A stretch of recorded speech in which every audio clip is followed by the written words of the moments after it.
The cold arrived the way it always did in these mountains, not as a sudden shock, but as a slow, seeping truth.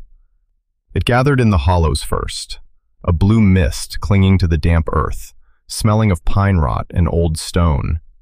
It moved through the skeletal arms of the aspens and laid a sheen of frost on the fallen leaves, silencing them underfoot.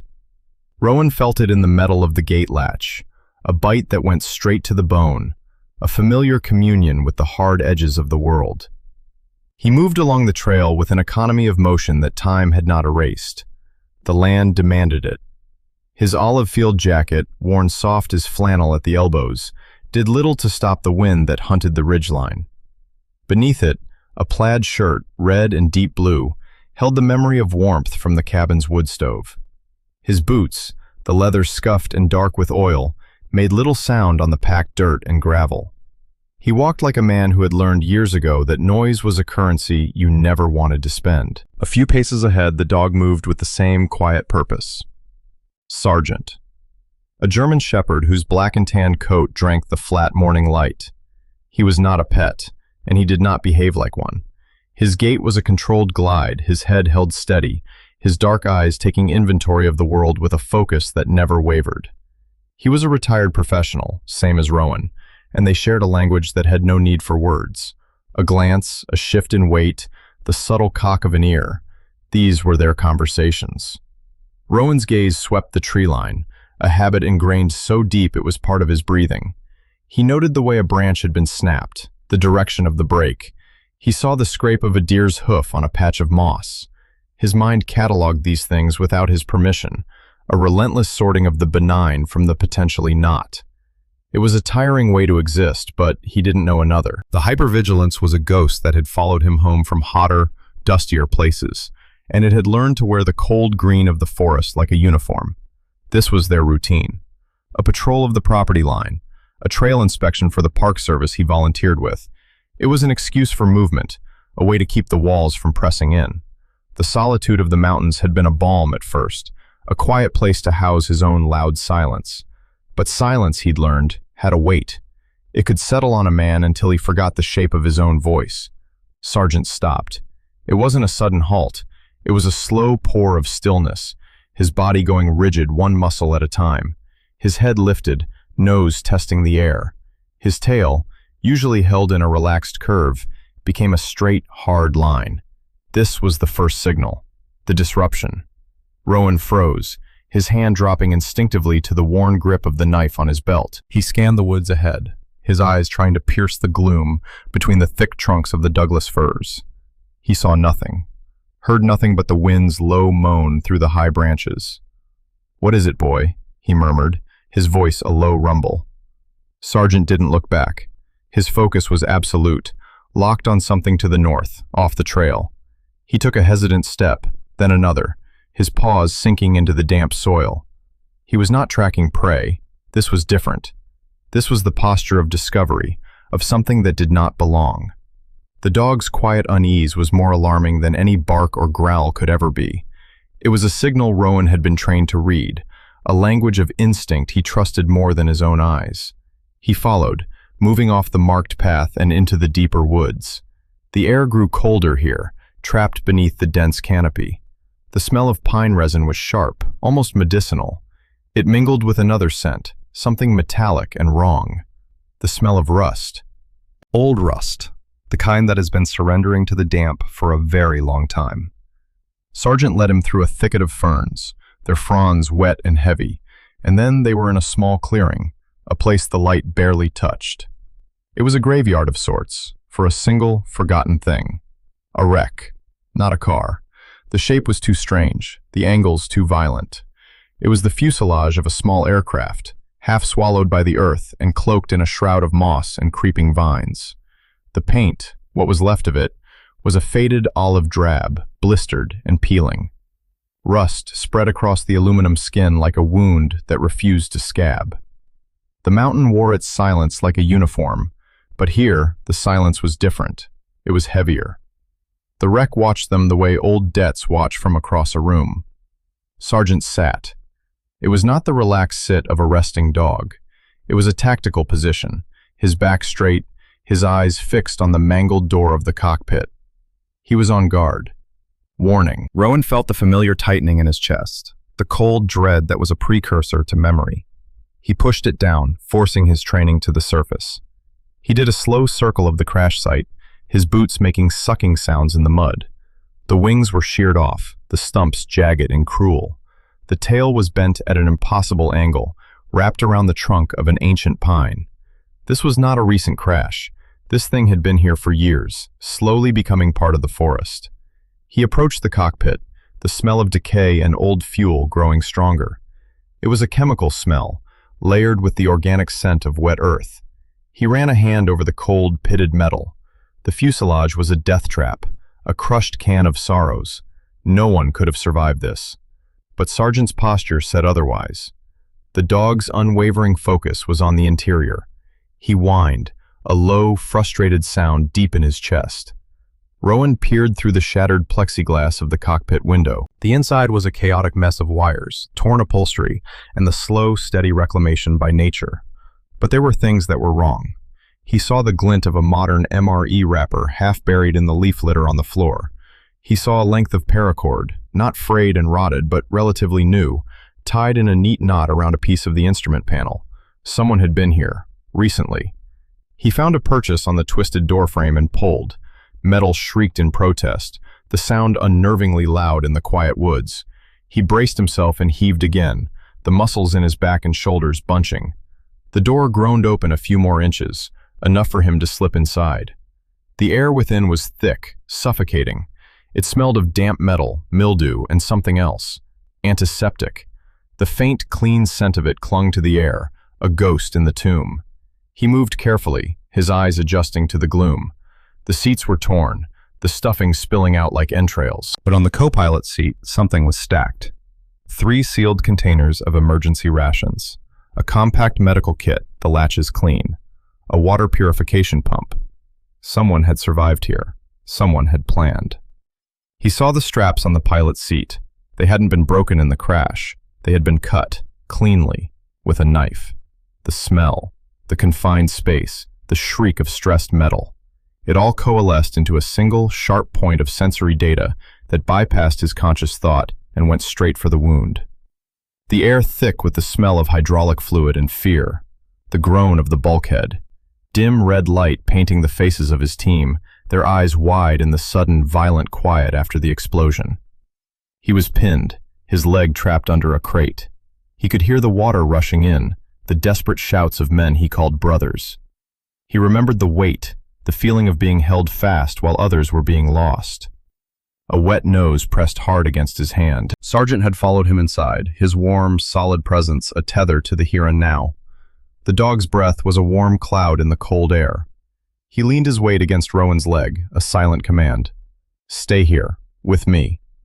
Rowan took a deep, shuddering breath, the smell of damp earth and wet fur pulling him back from the edge. He gave the dog's head a rough scratch. "Yeah," he muttered, "I see it." His eyes fell on a small, waterproof case tucked into a storage compartment beneath the instrument panel. It was a Pelican case, military grade. Its latches were intact. It had been placed there deliberately. He pried it open. Inside, nestled in the foam, was a single object, a dog tag on a tarnished chain. He lifted it into the sliver of light filtering through the canopy. The metal was cold against his fingertips. He read the stamped name, Thorn, Marcus A. The air left his lungs in a rush. He stumbled back, his hand bracing against the cold wall of the fuselage. No, it couldn't be. Marcus Thorn had died in the Hindu Kush. A vehicle rollover during a sandstorm. That was the official story. That was the story that had been filed away with the rest of the ghosts. Beneath the first tag was a second, smaller one, a canine tag. Aries, K721. Sargent pushed his head forward, sniffing at the tags in Rowan's hand. A sound came from the dog's throat, a low, mournful keen that Rowan had never heard before. It was a sound of grief, of recognition. The dog looked from the tags to Rowan, his dark eyes holding an expression that was more than training, more than instinct. It was memory. Rowan's own memory was a razor blade.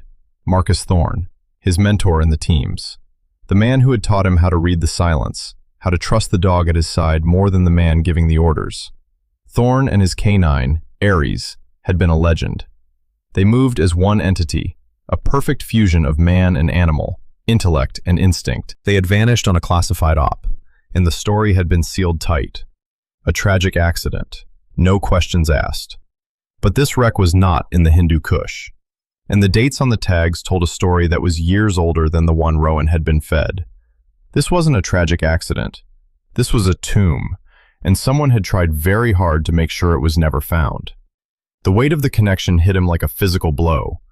This wasn't just a random discovery. This was a summons. A duty he thought had been buried with the dead had just clawed its way back into the light. The guilt he carried for his own failures, for the men he hadn't been fast enough to save, now had a name and a face attached to it. Thorn. Sargent nudged the case again, then looked toward a dark corner of the cabin, where a loose panel of insulation was peeling away from the wall. He held the gaze, expectant. He remembered this place. He knew there was something more. Rowan felt a cold resolve settle over him. He couldn't leave this. He couldn't walk away and let the silence win again. He owed Thorn more than that. He owed it to the dog at his side, whose loyalty transcended time and official reports. He pulled out his phone. The signal was weak, a single flickering bar. He didn't call the sheriff or the Park Service headquarters. He scrolled to a number he rarely used, for the one person in this county he knew would come without 1,000 questions, who would see the situation for what it was and not what it was supposed to be. The phone rang twice. A quiet voice answered. "Elias." "I need you," Rowan said, his own voice sounding hollow in the crushed cockpit. "Off the North Ridge Trail. I'll send you the coordinates." "On my way," Elias said. There was no hesitation, no demand for explanation, just a simple statement of fact. "I'm coming." An hour later, Elias arrived. He moved through the woods with the quiet competence of a man born to them, his worn canvas jacket and sturdy boots making him seem a part of the landscape. He carried a heavy-duty toolkit in one hand and a large, dented Stanley thermos in the other. He wasn't a fellow veteran, but he ran the volunteer search and rescue team and had a stillness about him that Rowan found familiar, a calmness that came from seeing the worst and choosing to keep showing up. Elias took in the scene, the wreck, the dog standing sentinel, the look on Rowan's face, and his expression didn't change. He simply nodded, his gaze lingering on Rowan for a moment before scanning the fuselage. "Looks like it's been here a while," he said, his voice low. "Yeah," Rowan said, the word feeling inadequate. Elias unscrewed the cup from the thermos and poured a stream of black, steaming coffee, handing it to Rowan. The warmth seeped into his cold hands. Elias poured a second cup for himself. They stood there for a long moment, the silence punctuated only by the drip of condensation from the trees and the smell of coffee mingling with the damp earth. Elias didn't press for details. He just stood with him, sharing the weight of the discovery. Rowan finally showed him the tags. Elias looked at them, then back at Rowan, his eyes full of a deep, unspoken understanding. He knew Rowan's past, not the details, but the shape of it, the scars it had left. "Whatever this is," Elias said, his voice soft but firm, "you don't have to carry it alone." He reached out and put a hand on Rowan's shoulder. It wasn't a casual touch.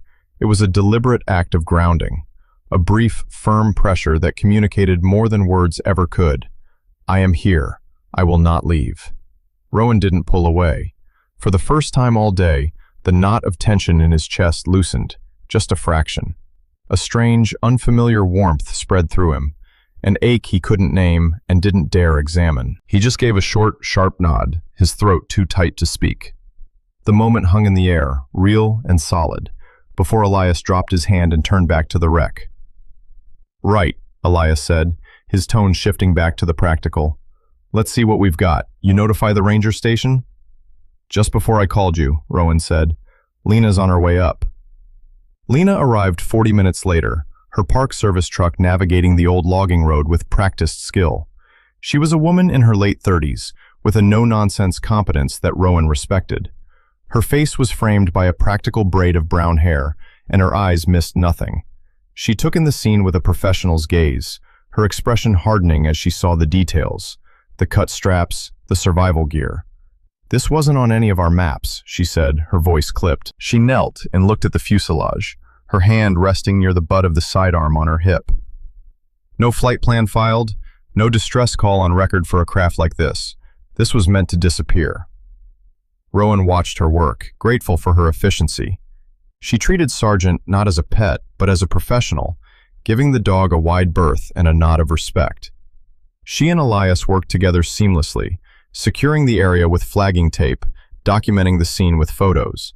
Rowan felt like a ghost at his own discovery, the personal connection to the wreck isolating him even as others arrived to help.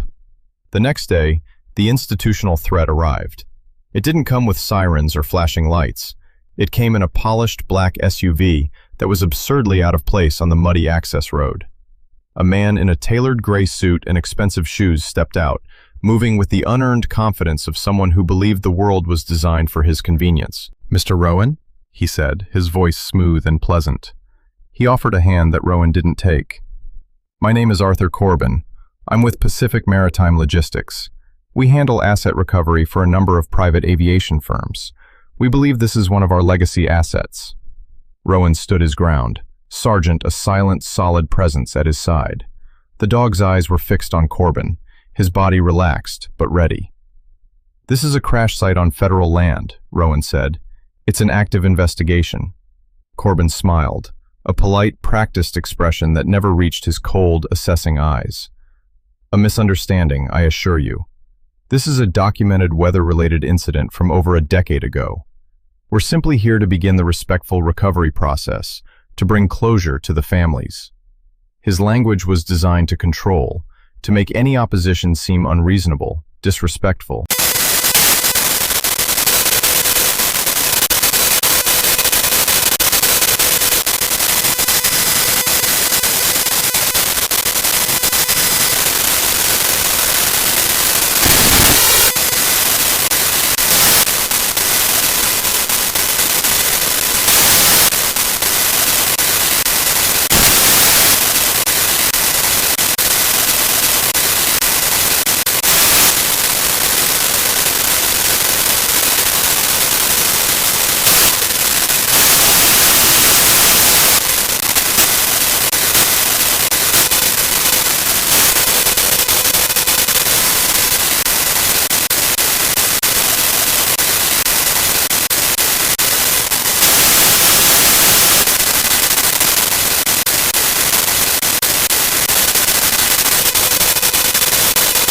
Just then, Lena's truck pulled up. She got out, her expression grim. She held a tablet in her hand. "Mr. Corbin," she said, her voice all business. "I'm Ranger Lena Wallace. This site is under the jurisdiction of the National Park Service. Your team will need to wait for our investigation to conclude." Corbin turned his smooth condescension on her. "Ranger, we have all the necessary permits from our client. Forcing a delay will only cause more pain for the families involved. It could also create significant legal and jurisdictional complications. I'm sure your superiors would prefer a smooth, cooperative process." It was a threat wrapped in the language of bureaucracy. He wasn't threatening them with violence, but with paperwork, with the slow, grinding power of a system designed to protect itself. Rowan saw the pressure land on Lena's shoulders. She was a good ranger, but she was part of that system, bound by its rules. He realized with a sinking feeling that this was not a random discovery. This was organized. Corbin wasn't here to recover a wreck. He was here to bury a story. The next morning, the system worked exactly as designed. When Rowan and Lena drove back to the site, they found the access road blocked by a rented gate and two private security guards in neat, unassuming uniforms. They were polite, firm, and presented a sheaf of paperwork signed by a judge in another county, granting Corbin's company temporary access for environmental remediation and salvage. The wreck, and everything in it, was now legally beyond their reach. "They must have had this ready to go," Lena said, her voice tight with fury. "A pocket judge, a pre-written order. They were just waiting for someone to find it." She got on the phone with her supervisor, and Rowan could hear the one-sided conversation, a series of frustrated questions met with bureaucratic deflections. When she hung up, her face was pale. "I've been ordered to stand down. They're classifying it as a private property issue on temporarily leased federal land. It's nonsense, but it's legal nonsense. My hands are tied. Rowan felt a familiar, bitter coldness spread through his chest. This was the pattern. The quiet corruption, the polite lies, the way the powerful could bend the world to their will with nothing more than a pen and a well-phrased document. He had seen it a dozen times in war zones overseas. He had never expected to see it so cleanly executed in the quiet mountains he had chosen for his exile. He drove back to his cabin, the silence in the truck thick with defeat. He had failed. He had found Thorn only to lose him again, this time to a man in a suit instead of a sandstorm. The old wound, the one he carried from that day his own team was hit, tore open. The guilt was a physical thing, a weight on his soul. Too late. Always too late. He retreated into the shell of his solitude. He didn't answer Lena's call later that day. He saw a text from Elias, "You okay?" and ignored it. He locked the door to his cabin, stoked the fire until it roared, and sat in his worn armchair with the dog tags in his hand, feeling the cold metal press into his palm. The silence he had once sought for peace now became his prison. The four walls of the cabin were the four walls of his own failure. He pushed everyone away, retreating into the familiar territory of grief and isolation, the only place he felt he truly deserved to be. He was the one who had survived. Thorn hadn't. The men in the flooded fuselage hadn't. He was the one left to carry the weight, and in moments like this, it was a weight that threatened to crush him. He sat for hours as the light faded outside, the room growing dark around him. He didn't move to turn on a lamp. He just sat in the growing shadows, letting the cold despair wash over him. Through it all, Sargent stayed. The dog did not whine for food or nudge his hand for a walk. He lay on the floor at Rowan's feet, his head resting on his paws, his dark eyes fixed on Rowan's face. When Rowan finally slumped forward, his head in his hands, a wave of self-loathing so profound it stole his breath, the dog rose. Sargent didn't bark or lick his face. He simply walked over and rested his heavy head on Rowan's knee.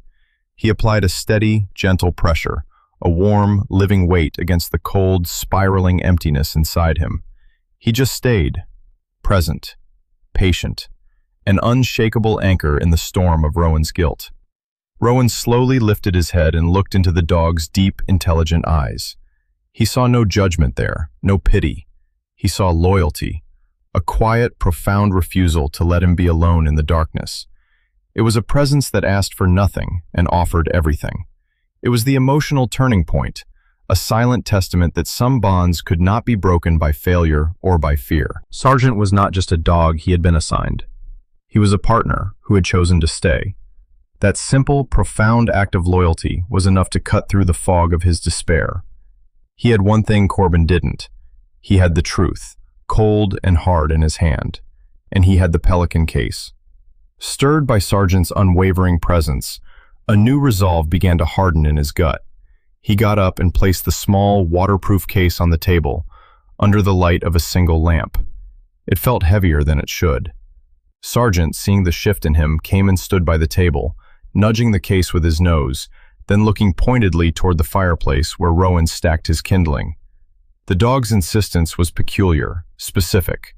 Rowan ran his fingers over the case, feeling the texture of the hard plastic, the solid click of the latches. He opened it again, looking at the custom-cut foam. He pressed on it, felt for any give. Near the hinge, his thumb detected a slight depression, a seam he hadn't noticed before. Using the tip of his knife, he pried at it. A section of the foam lifted away, revealing a hidden compartment, a false bottom. Inside, nestled in a second layer of protective foam, was a small, rugged audio recorder. Beside it lay a folded, vacuum-sealed piece of paper. His hands trembled slightly as he unfolded the note. The handwriting was Thorn's, a familiar, precise script. "Rowan," it began, and his breath caught in his throat. Thorn had known he might be the one to find this. "If you're reading this, it means they found me before I could find you. It wasn't a storm. It was a shoot-down. Our contractor, Pacific Maritime, was running contraband on their supply flights. We stumbled onto it. They silenced us to protect their contract. Corbin was their fixer then, too. He's the one who buried the report. The recorder has everything. My logs, the flight data. Don't let them bury us twice. Tell them what happened. Trust the dog. He knows. Thorn. Rowan's heart hammered against his ribs. It was all there. The motive, the crime, the cover-up. He picked up the recorder. It was a durable, military spec device. He pressed the play button. Marcus Thorn's voice filled the cabin, as clear and steady as if he were sitting in the room. It was a voice Rowan hadn't heard in over a decade, a voice he thought was lost to memory. The log began calmly, detailing the mission, the discovery of the contraband, the confrontation with the contractor pilots. Then the tone shifted. The sounds of the cockpit in distress, alarms blaring, the sickening crunch of impact. And then, Thorn's voice again, weaker, but still fighting. He recorded his log over several days, detailing his survival, his attempts to hike out, the injuries that finally trapped him. He spoke of his partner, Ares, who had stayed by his side until the end. The final entry was quiet, full of a weary resignation. Ares is gone, Thorn's voice rasped. He never left my side. Best soldier I ever knew. I've hidden the recorder. If they find me, they won't find this. Rowan, if it's you, finish it. The recording ended. The silence that followed was heavy with the weight of a dead man's trust. Rowan took a deep breath, the cold air burning his lungs. He knew what he had to do. He called Lena. I have it, he said, his voice raw. I have proof. Then he texted Elias. Cabin, now, bring your gear.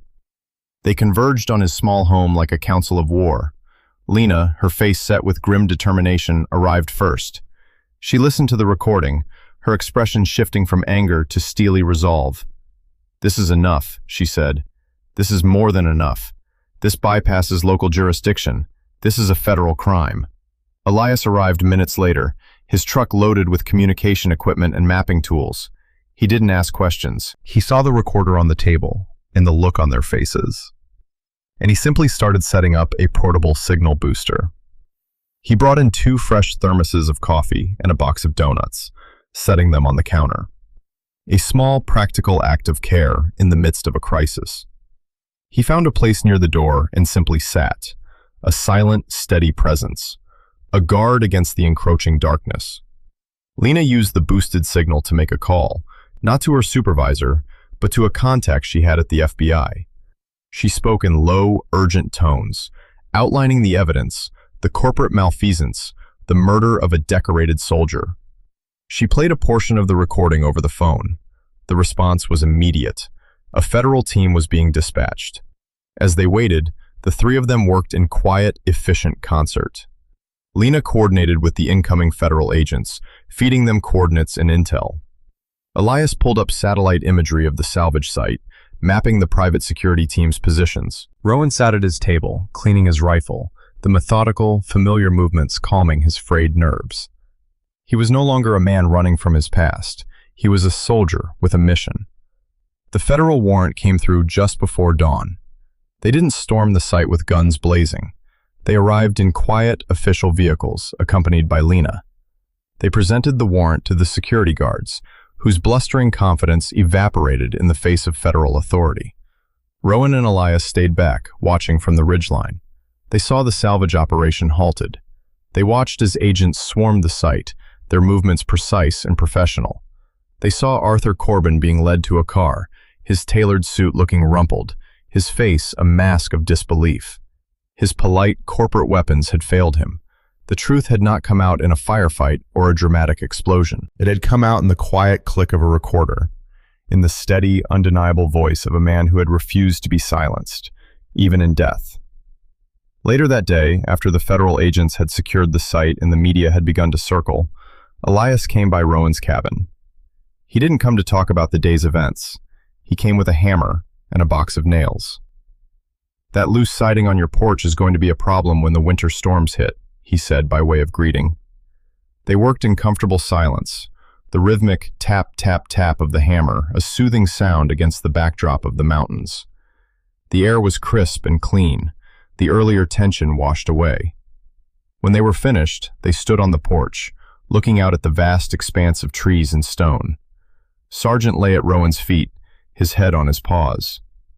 "Heard you're staying," Elias said, his gaze fixed on the distant peaks. It wasn't a question. It was a statement of fact, of something he had observed and understood. "Nowhere else to be," Rowan replied, the words feeling truer than anything he had said in years. This place, these mountains, this small patch of ground was his now. He had a duty here. Elias nodded, a small, knowing smile touching the corners of his mouth. He reached out and clapped Rowan on the shoulder, a solid, grounding touch that lingered for a beat longer than friendship required. It was a touch that said, "I see you. I'm glad you're here." Then he turned and walked to his truck, leaving Rowan standing on the newly repaired porch, feeling the phantom warmth of that touch and an unfamiliar sense of peace. It felt like a long, slow exhalation. The aftermath was not a swift and total victory. It was the slow, grinding work of justice. Pacific Maritime Logistics was buried in federal investigations and lawsuits. Corbin was a small piece of a much larger, more rotten machine, and while he faced charges, the system he served would likely endure in some other form. The world was not transformed. But change, Rowan was learning, was often incremental, honest, and imperfect. What mattered was that the truth was now part of the official record. Marcus Thorne and his canine partner Ares were given a proper burial at Arlington, their names cleared, their sacrifice honored. The official story was corrected, the lie replaced by the hard, uncomfortable truth. Rowan attended the service, standing in the back, a silent witness. He didn't need recognition. He just needed to see it done. When he returned to his cabin, he felt a profound shift within himself. The mountains no longer felt like a place to hide. They felt like home, a place to stand his ground. He had made a conscious choice to remain, in the community, in the quiet fight for memory and truth, in his own life. He had stopped running. The guilt was still there, a faint, silvery scar on his soul, but it no longer had the power to make him turn his back on the living. That evening, he built a small fire in the hearth. The flames cast a warm, dancing light across the room. Sargent, who for weeks had been a coiled spring of vigilance, was finally at rest.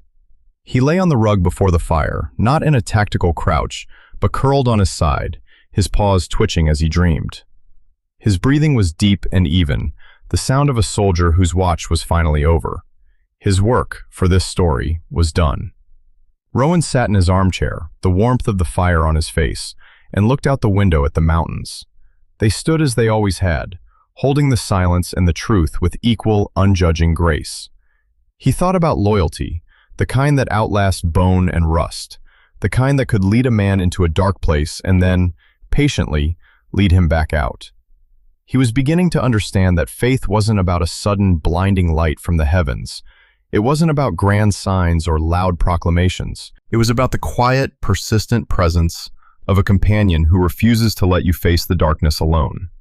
It was in the hand on a shoulder, the shared cup of coffee in a cold and desolate place. It was in the unwavering gaze of a good dog who chose to stay. Faith, he realized, was simply the courage to stop running, to stand your ground, and to guard the truth of what remains.